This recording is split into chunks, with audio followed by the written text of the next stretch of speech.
Hallo und herzlich willkommen zur zweiten Session hier im Media Cube. Mein Name ist Tarik Tesfu und ich bin der Tageshost. Das heißt, eine meiner Kernaufgaben ist, darauf hinzuweisen, dass es einen Hashtag gibt. Habt ihr alle wahrscheinlich schon mitbekommen? Hier oben steht es auch MCB18. Falls ihr twittert, auf Facebook, Instagram, nutzt den doch sehr gerne. Und der nächste Workshop ist von Sam Brown und Stav Bar-Shany.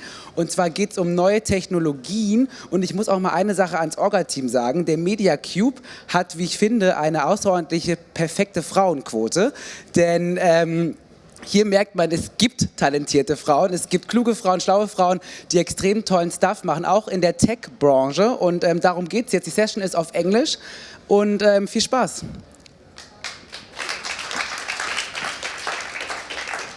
I did not understand a word, but thank you for the kind introduction, I hope. Hello, everyone. Good afternoon. We're going to do some group exercise. So those of you in the back, if you want to come closer, you're very welcome. But I also understand if you would kind of picking and choosing there. So yes, my name is Stav. This is Sam. We're from Doteveryone, a think tank based in London.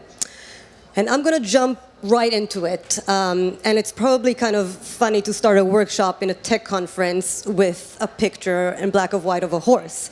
But there's a very good reason for that. So in the end of the 19th century, famously, the London Times had this huge article saying that by 1940, entire London will be filled with horse shit.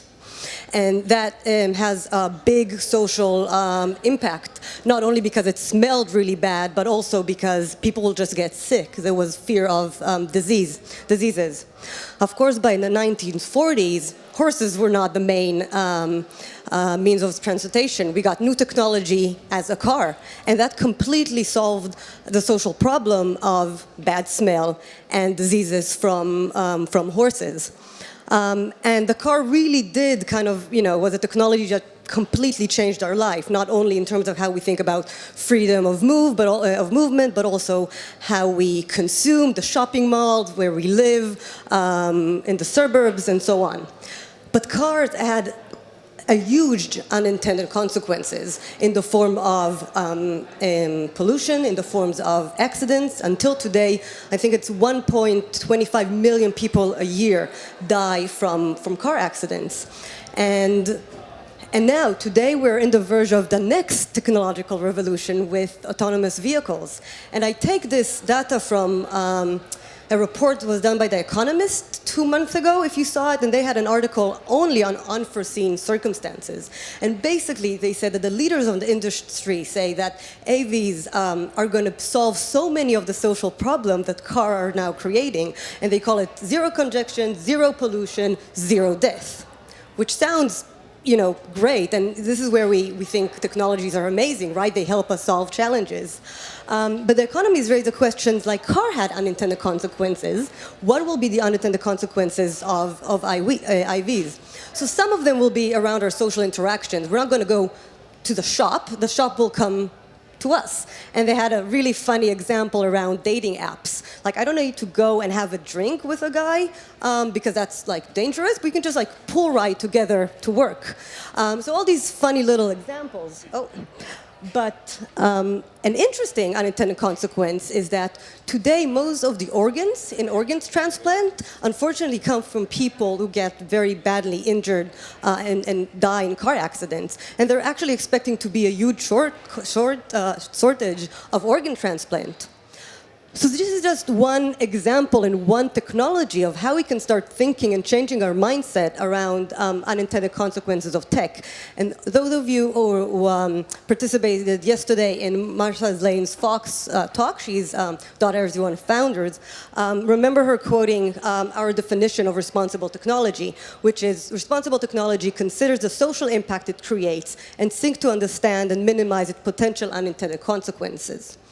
And if we drill a bit more, this is kind of the three principles we came up with. Now, some of the people we talked to yesterday after the talk said, well, it's very abstract and it's kind of, really high there. And we know it, but we are here to kind of hope to convince you to work with us in understanding how we can take this and implement it in different kinds of technology. We will be doing a small exercise to show you how difficult it actually is, even with these kind of new and abstract definitions.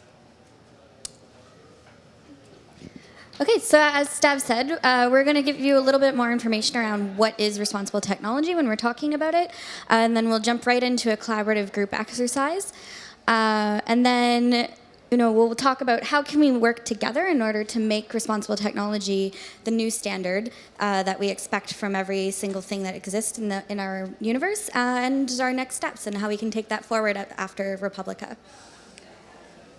So Doteveryone is a think tank based in London. Don't let our accents fool you. We were founded by Martha Lane Fox in 2015 in order to champion responsible technology. We do that through 3 different ways. So the first is that we research the impact that technology has on various institutions and the technology industry itself. We prototype and test different theories in order to make sure to show what good looks like. And we collaborate to build communities, which is why we're here today. So I just want to do a really quick poll. How many of you guys feel that technology has made your life better? Hands up. Yeah, a lot of people. Does anybody feel it's made your life worse? Oh, yeah. Okay. And how many people feel that technology has been good for society? Okay. And how many feel that it hasn't? Yeah. So that pretty much exactly tracks with our research. So Doteveryone ran a nationally representative survey in the UK, not on technology usage, but actually on people's thoughts and feelings towards the technology and the companies that have changed their lives. And what we found, one of our most interesting insights, was that while the majority of people feel that technology has made their life better as individuals, not nearly as many people felt that it had a positive impact on society. And while some people did feel it made their life worse, a lot more people felt that it had harmed society as a whole. And we feel that that's a really, really interesting insight that kind of plays into this uncomfortable feeling that people have of being overwhelmed by new changes that technology brings. And what we found is when we asked people to make choices between technological innovation or changes to their communities or the public services that they depend on, they actually found those trade-offs to be completely unacceptable. So when we dig into why they found those trade-offs unacceptable, we believe it's because of this unintended consequence. So just to give some clear example, as a user, I love using Amazon, right? It's like cheap and it comes to my house and it's great. But if I'll have to choose between that and having all the shops in my local neighborhood closed, I'm not happy with that trade-off. I like my neighborhood as it is. I like looking at the eyes of a person that sells me something. And I think, that's one small example, but we always say that when we started giving this talk, we were pretty new with Doteveryone, and we had to explain to people what responsible tech is. And I'm talking like 3-4 months ago, and I have this, I always tell this story about my mother not really understanding what I do and what I care about ethical and responsible tech. And then Cambridge Analytica came, and suddenly everybody intuitively feel this is a huge unintended consequences. Like, I like my feed and I like getting news about what I care about, but I didn't expect this to go and disrupt elections. So we really feel that this kind of gap in data is because of those unintended consequences. Sorry? And the interesting part is that Facebook with the election is it's the reality of, let's say today, and it started 10 years ago, but what will be the unintended consequences in 10 years? When IoT and blockchain and all these others new, how will our reality, how it would look like? And we kind of had a conversation with a few of you yesterday around that really creates anxiety. We don't know how the future will look like.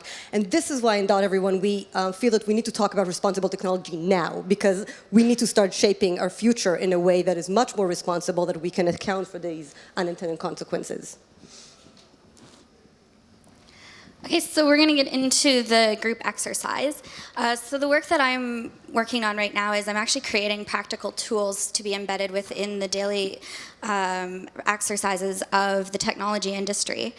And so this exercise is not what I'm working on right now, but a part of that is going to be a thought exercise and a bit of a game, actually, that will help product owners and developers figure out how their technology sits within the holistic picture of society and the various institutions that operate within it, as well as what their motivations and their interests are. And we've designed this exercise here that we're going to rely on your brilliant brains for to kind of help us flesh some of that out and feed into those tools.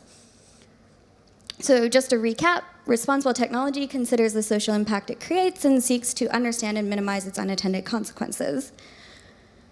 So this is an example of a technology. This is actually a startup that exists in London right now. They've built a working prototype of this technology that they are implementing and testing. And so they were gracious enough to allow us to use it as an example for you today. You don't need to worry too much about the actual specifics of how this technology works, but essentially, you're able to log into a virtual reality world and control a drone with your mind from miles and miles away. So the uses that they see this being put to is largely to help law enforcement. The first would be if there was a tense standoff or a situation, rather than needing to send a police officer in to investigate, you could send in a drone with no harm to itself. If there was a wildfire or a natural disaster, rather than needing to send a rescue worker into danger, you can send the drone to put out the fire or help people get out of a flood, things like that. Or if someone gets lost on the open sea or while they're hiking, again, you can send the drone that can detect heartbeat to find people who are lost. And so what we're going to ask you to do is get into small groups, 4 or 5 people, just the people around you, and actually think through what could the potential impacts and consequences of this technology be. And I think everybody's inclination when we ask this is to go negative, but as I just showed you, there's actually a lot of positive examples that this could be put towards. And then we'll show you a couple of different roles, and we're going to ask you to look at the consequences you identified through those lenses.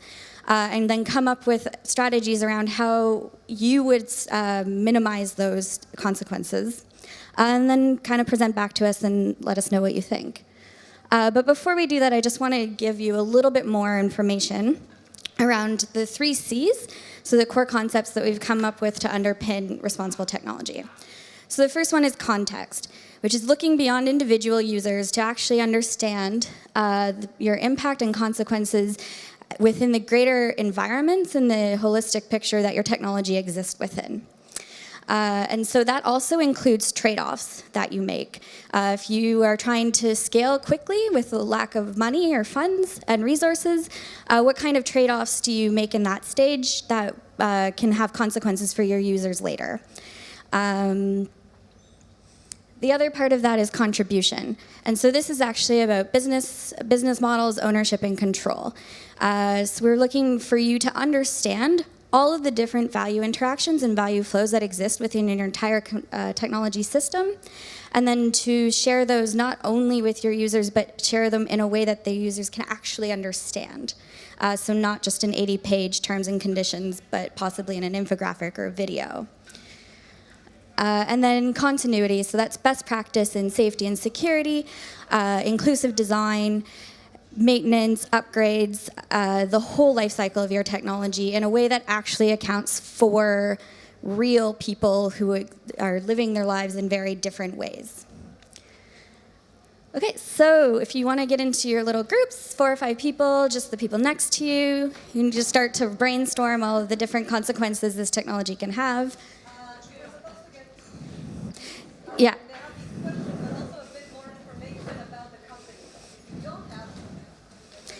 Yeah, so as Stav's saying, we have the handouts. These are some questions that you can answer if you'd like. You can come up with your own questions as well, but these are to help you think about it. And we'll give you a warning at 2 minutes when you should be narrowing down to the top 2 consequences that you've brainstormed so far.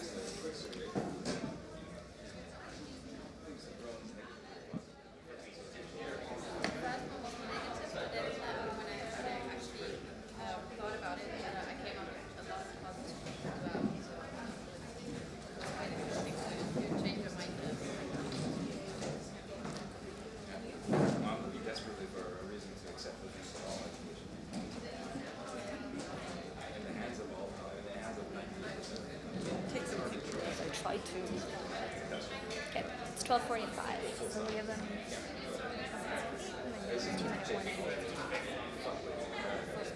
Yeah.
Okay, so we're going to give you 2 minutes. Out of the impacts that you've listed so far, like narrow it down to the top 2 that you think are probably the most important.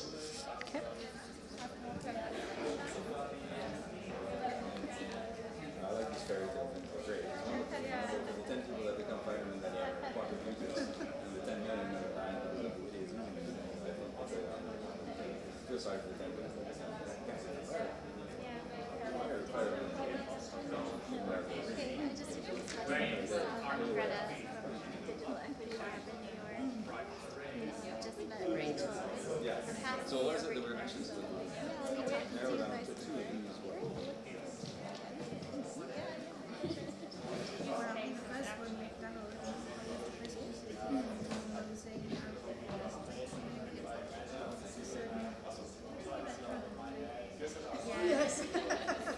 Bit of a controversial kind of subject.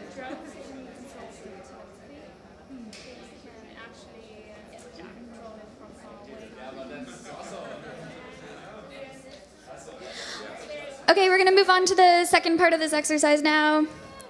So we're going to ask you to think about different roles that exist within society. You can just be an individual consumer of technology. You can pick a community, so we're trying to pick a specific one. So for example, a football club, or a church, or an art collective. Government, but try to decide specifically what level. So the government of Germany, or the Ministry of Digital, individual regulator, things like that. Civil society, so you could be an academic, a think tank, a human rights organization. And then the tech industry, in which case we'd ask you to imagine yourself as the creators and owners of this technology. And once you've done that, and there's a paper there that lists all those out again, and we'll answer any questions you have, we're going to ask you to answer this question. So in your chosen role, how would you actually minimize the impacts that you identified? Okay, so we're going to give you 5 minutes to do that.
Surveillance, because it's just something a bit more torture.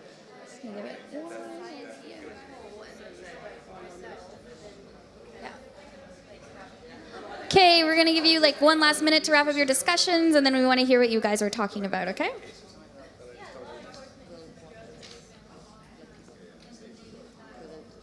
Oh, okay.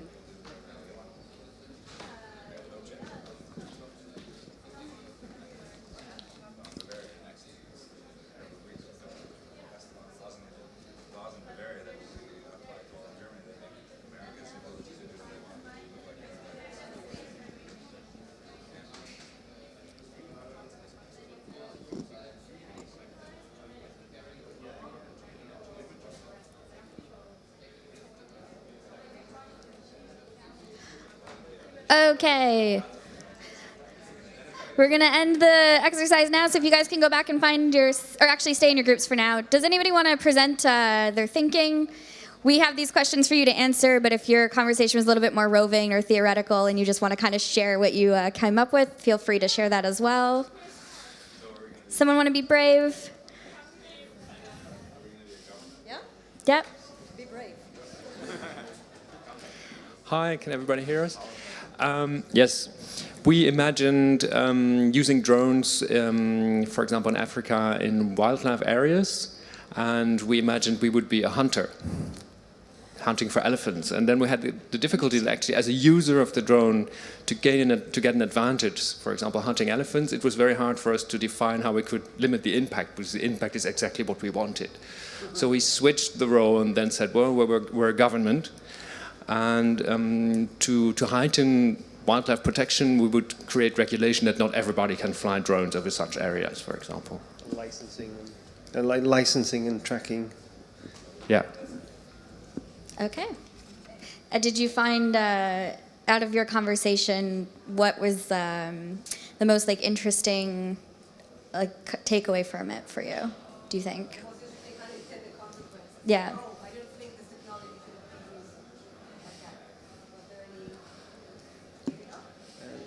Putting you on the spot. Not really. I really think the key thing that we found right at the end was that as a user, it's quite hard to limit yourself. So you want to get the best out of it. So even if it's a bad use, yeah. So it kind of what we came up with really needs to be regulated before the user. Yeah, So it's a very European answer. Government has a very large role to play. Yes. I just wanted to add that maybe this actually hunting elephants with drones or using this technology for this is kind of a bad impact which comes from this kind of technology. So yeah. Yeah. Thanks. Does anybody else want to share what they came up with? You want to share just thoughts or things that came up? Okay. Off topic. Okay. Where did your head go to? It's also interesting to understand. Yeah, we went into a general discussion about if there even can be problems out of it. So more a technical point of view, technical problem and technical solution, and a more philosophical point of view that one has to think forward what can come out of the technology. So we kind of got stuck into that conversation. Yeah, but before that we talked about that the good things are typically the dull, dirty, and dangerous jobs, and yeah. Thank you. Yeah, but that is the conversation we're looking to have around, is it the responsibility of the technology makers to be able to think forward and think philosophically, and then enact something to actually minimize the impacts that it could have. Over here? Yeah? Do you want to share a few things with us?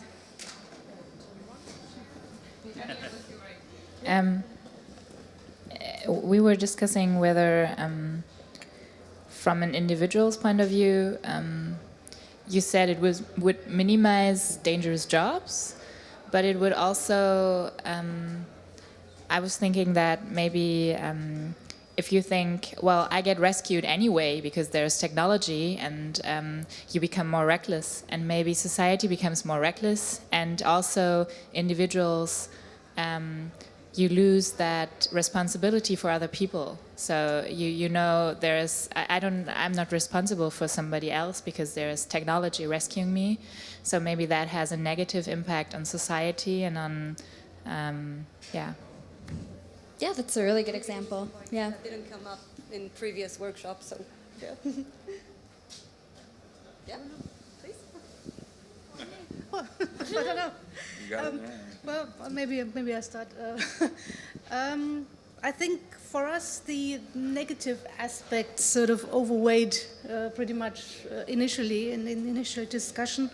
The thought about surveillance, for example, the threat, which the drones would represent, but also violence, terrorism, the idea that you can control this device with your mind, all sorts of sick minds around.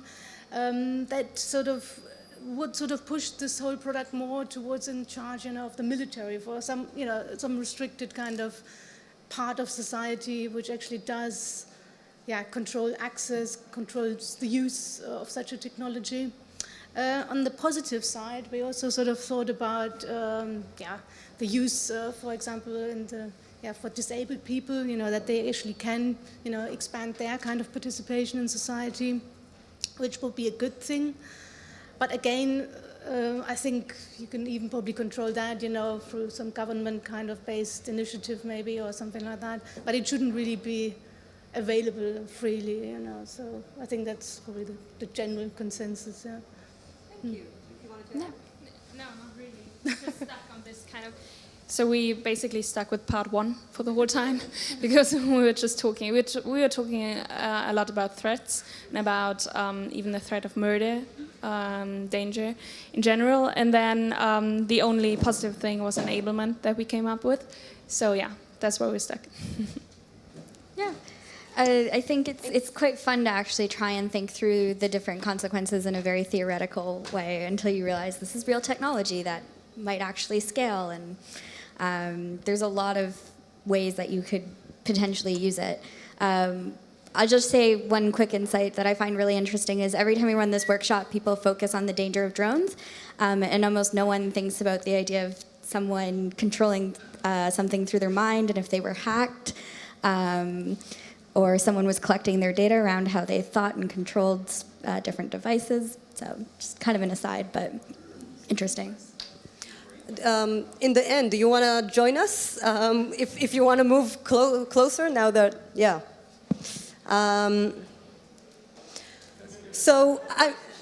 It was a short exercise, but one of the points that we're trying to make is that this is actually really difficult from all perspectives. From a regulation perspective, your group came up, but how can we regulate something we don't understand? And we don't understand, us specifically, how we can control drones with our head. It's really hard to grasp it. So it's a challenging task. And when Martha spoke yesterday, she spoke about a system change approach. And I would like to say a few words on that because we think it's crucial. We don't think this is a tech problem that has a tech solution. We actually think that this is a social problem which needs social change perspective. And the underlying point around that is when you do think in terms of social change and system change, you have to think about the system. You need to think about how each role in the system works. So you mentioned regulations. We obviously did some conversation about tech product development. But, for this crowd, I think, especially, what is our role as civil society and communities to understand how tech influences us, again, not only as users, but as a community? And what do we need to advocate for within the tech industry, for government, what kind of research we need? And so during those workshops, what we're trying to kind of encourage our partners is to try and also think about those unintended consequences from your perspective. If you're a designer or if you're a think tank, kind of try to get with the mindset of envisioning the future. Now, this is a quote from an article that was published in Stanford Social Innovation Review, because as I said, this is a social problem, so we need social innovation tools. And this quotes, funders and non-for-profit increasingly recognize that no single organization or strategy can solve a complex social challenge at scale. So this piece of theory basically says that when we come with grand social challenges, we need collaboration in core. The most typical example is malaria. that a lot of organizations, not-for-profit, the World Health Organization, were trying to solve malaria for many, many years. But only through the 90s, where one organization came and said, you know, my only goal is to make everyone work together, to do the work more collaboratively, did we start seeing a decrease in malaria, and only because of collaboration. So in Doteveryone, we actually started working with other organizations to build the field of responsible tech. We're working with the MEDIAR Foundations, who funds this work. And one of the first things that we started doing is a research to identify which organizations across Europe, we're currently only focusing on Europe, are already thinking about these aspects of responsible and ethical tech. So these are just some other organizations that are doing great work, either from a research perspective or actually prototyping solution for unresponsible tech products. But we also did our own kind of more in-depth research we will share with you now.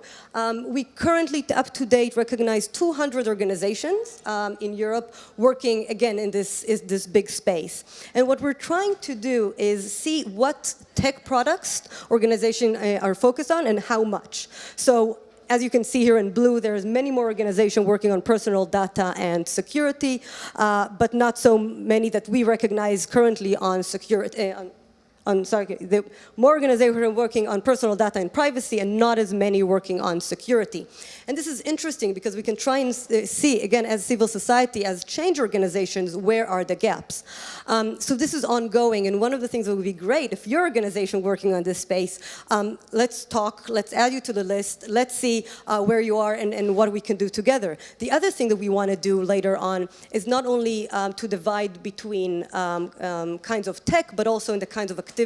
If you're research, if you're advocate, if you're human rights, what kind of activities are starting to happen in this field? Ooh. I skipped a slide. No? Okay. Okay, so before we come back to a very concrete ask, we would like to say a few things about how we kind of, what subject are we researching when it comes to responsible tech? You want to? Oh, okay, sorry. I got confused with these two slides. So yes, we do want to collaborate in general knowledge and insight, not only on different definitions. So, you know, if any of you in the field, we talk about digital right and ethical tech and responsible tech. So not only on different definitions, but different methodologies of social change. It will be great, even now or in the end of the workshop, if you would like to just write us a few ideas of research, maybe what you're doing and how you can contribute. We are planning to put on our website a collections of articles of different partners around the world, and it will be, again, great to get some of your insights. So just some examples of what we're really interested in. We're interested in digital understanding for the individual, and so going back to the research that we had run in the UK, what we found for digital understanding is it's not the ability to code, it's the ability to cope. And you actually need to have different levels of knowledge based on what you're doing in your life. So as an individual, when you're just trying to connect with family and friends, you need to only have a certain level of understanding. But for your job, you might actually need to know a bit more about the different tools and technology that exist. As a citizen, what do you need to know and understand? And then as a consumer, again, what do you need to know and understand about the technologies you use and what the trade-offs and agreements that you're making when you use technology are? Oh, sorry. Is anybody working in any of these areas right now? Raise your hand, just out of curiosity. Yeah, a few, okay. What do you do? The guy in the back. What do you do? Me? Yes. I'm working on making it easier for consumers to choose greener and more transparent products. Oh, amazing. Yeah, cool. Yeah. Thank you. Basically, I'm investing in water entrepreneurs in emerging markets, so water security. Okay. Yeah. Where a drone, of course, could come into use because you can evaluate, take water samples here and there and all that. Yeah? No, that's true, actually. Very relevant. But there's a lot of positives. Okay.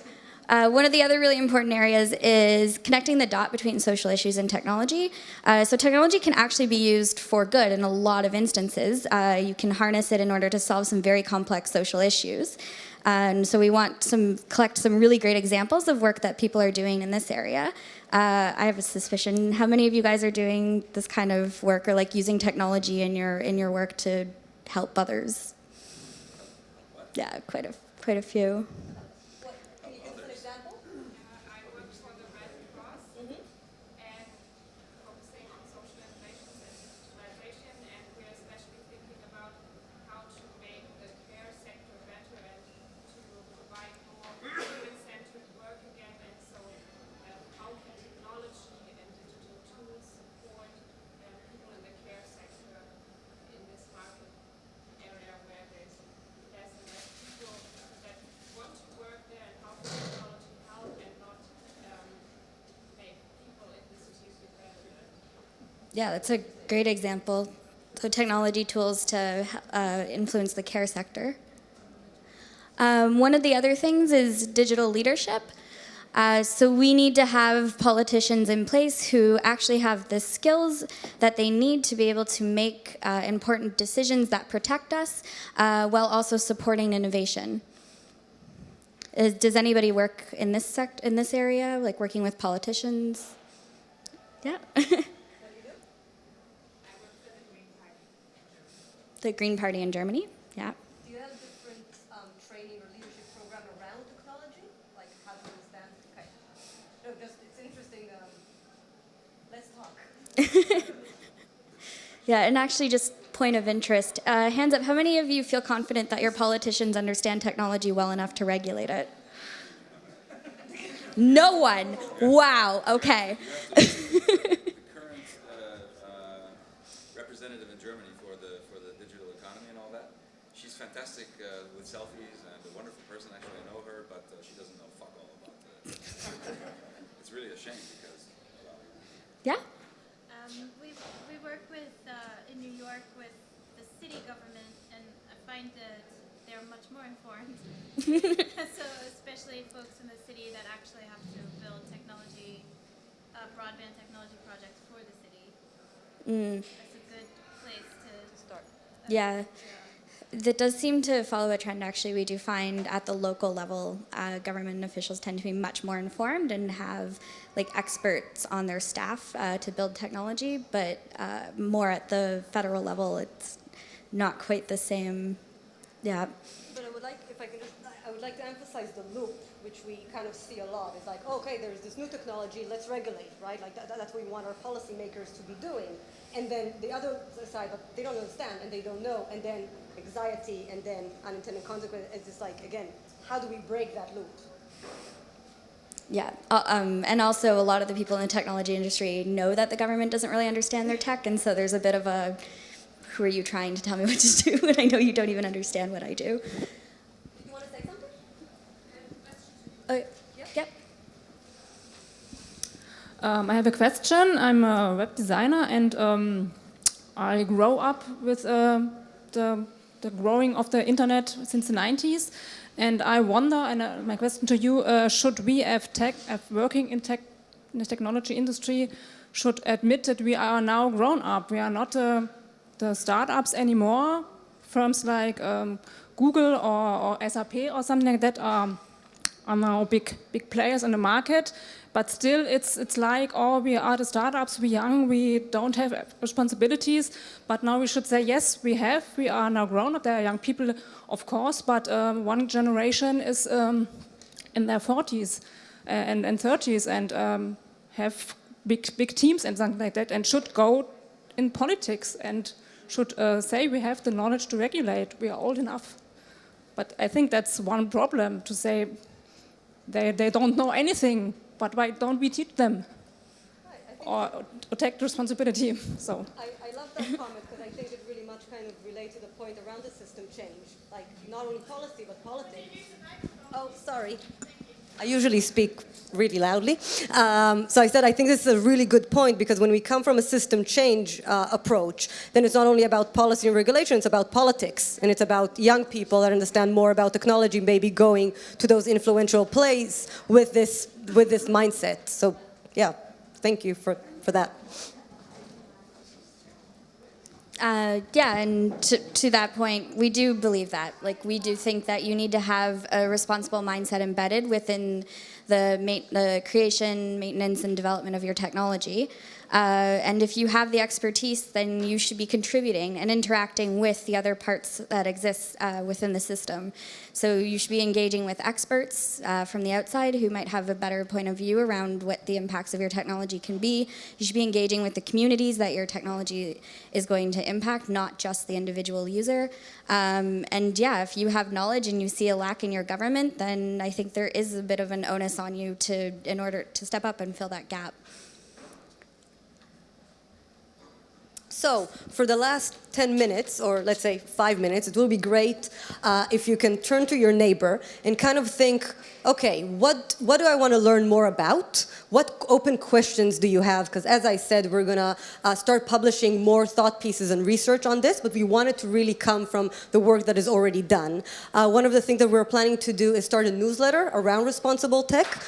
So understand what do you want to see, but also maybe what do you want to contribute. So if one of you can open your phones and just email us, it could be anything from, I would like to understand the unintended consequences of a very specific product, to I want to understand how we can make a system change using this methodology, or I'm an organization doing X, I am not sure how I relate to all this, but I would love for us to talk. So anything, any ideas that you have, we will also take the summaries of what you wrote and put it on our blog, so you can access and read some more. So yeah, if you can just in small groups, using your cell phone that I'm sure everybody has, that will be great.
still, I think, because I would love the mother, going out into the garden and getting some right?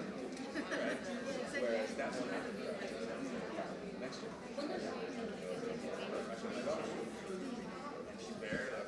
One more minute, and then we'll do a summary.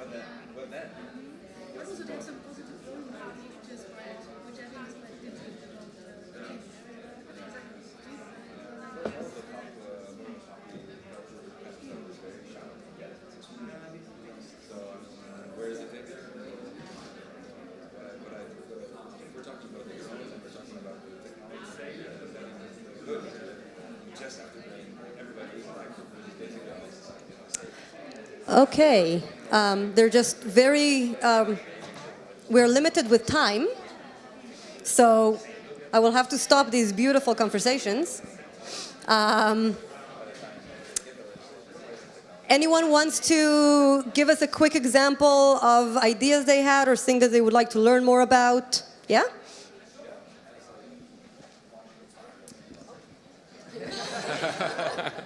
So what I was really interested in is how we could implement responsible thought in the design process if you create a product or a startup. And we started talking, and one of the thoughts was how could actually a reflection about being responsible not be something that is a hindrance or weakens your project, but actually something that becomes a force. It becomes a force because it becomes a value people can adhere to. So that's the point where I was interested in sort of exchanging on design methods that could help you do that. So that's exactly what I am working on right now. So if you have great idea, like I'm building a business case in addition to the tools that I'm creating. So would love your input on incentives. Yeah. Can I just continue? Yeah. So we both actually had thoughts which starts a bit earlier than a product does, meaning in the education process. So developers or even children, like he had more the children aspect, and for me it's the developers who learn how to develop, but I'm not sure how much it is emphasized what they can actually cause with their development, and if their ethics should be maybe emphasized a little bit more to avoid negative impacts even earlier. Yeah, absolutely. And I think there's a real trend that way as well in terms of like having a multidisciplinary approach and embedding like philosophy and social science into computer science training programs. So, and to continue that point, one of the things that came up in the different workshops that we did is that this entire interdisciplinary approach, that maybe actually when you develop a tech person, you need to have a philosophy person in the room because that's what is needed. Or maybe regulators need to be, again, in tech companies. So maybe we're, I don't know, like maybe we're on the verge of completely reimagining how the workforce and what our roles within society are. That's a big one. Anyone else? Yeah? All that is wonderful. I think that one thing is probably being forgotten, and that is the bottom line. And if every single company that is hiring all of the guys that are doing the programming, that is lobbying, using the money to lobby parliamentarians to create the legislation that favors them, of course.